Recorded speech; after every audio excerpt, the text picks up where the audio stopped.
தமிழ்நாட்டில் தேர்தல் நெருக்கத்தில் லஞ்ச ஒழிப்புத்துறை டிஜிபி மற்றும் தலைமை செயலர் ஆகியோர் மாற்றம் செய்யப்பட்டுள்ளது பரபரப்பை ஏற்படுத்தியுள்ளது.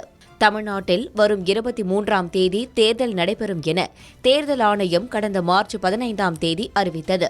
அதனைத் தொடர்ந்து தேர்தல் நடத்தை விதிகள் அமலுக்கு வந்த நிலையில் அனைத்து கட்சிகளும் தேர்தல் வேலையில் மும்முரமாக உள்ளன. பொதுவாக தேர்தல் அறிவிப்பு வெளியான நிலையில் பல்வேறு அதிகாரிகளும் இடமாற்றம் செய்யப்படுவது வழக்கம்.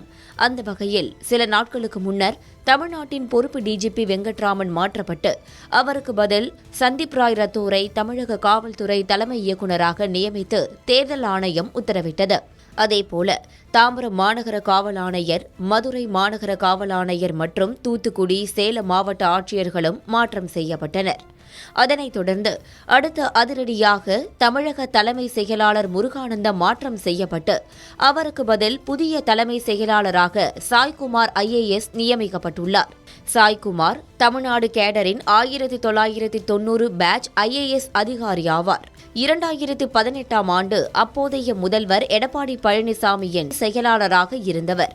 மேலும் லஞ்ச ஒழிப்புத்துறை டிஜிபி டேவிட்சன் தேவாசீர்வாதம் மாற்றப்பட்டு அவருக்கு பதில் சந்தீப் மிட்டல் IPS அதிகாரியாக நியமிக்கப்பட்டுள்ளார்.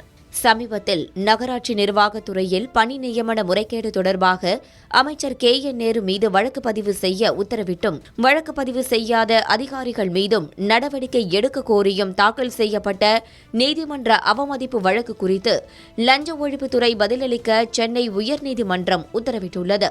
அதேபோல அமைச்சர் துரைமுருகன் மீதான சொத்து குவிப்பு வழக்கில் லஞ்ச ஒழிப்புத்துறை பதிலளிக்க உச்சநீதிமன்றம் நோட்டீஸ் அனுப்பியிருந்தது. இந்த நிலையில் அந்த துறையின் தலைவர் மாற்றப்பட்டுள்ளது தமிழக அரசியலில் முக்கியத்துவம் வாய்ந்ததாக மாறியுள்ளது.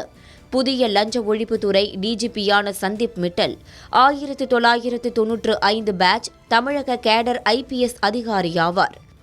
இவர் கடந்த அதிமுக ஆட்சியின் போது முதலமைச்சர் எடப்பாடி பழனிசாமி அறிவுறுத்தலின் பேரில் டெல்லி பணியில் இருந்து தமிழக கேடருக்கு திரும்பினார். சைபர் செக்யூரிட்டியில் ஸ்பெஷலிஸ்டாக திகழ்ந்து வருபவர் என்ற பெயரும் இவருக்கு உண்டு என்பது குறிப்பிடத்தக்கது.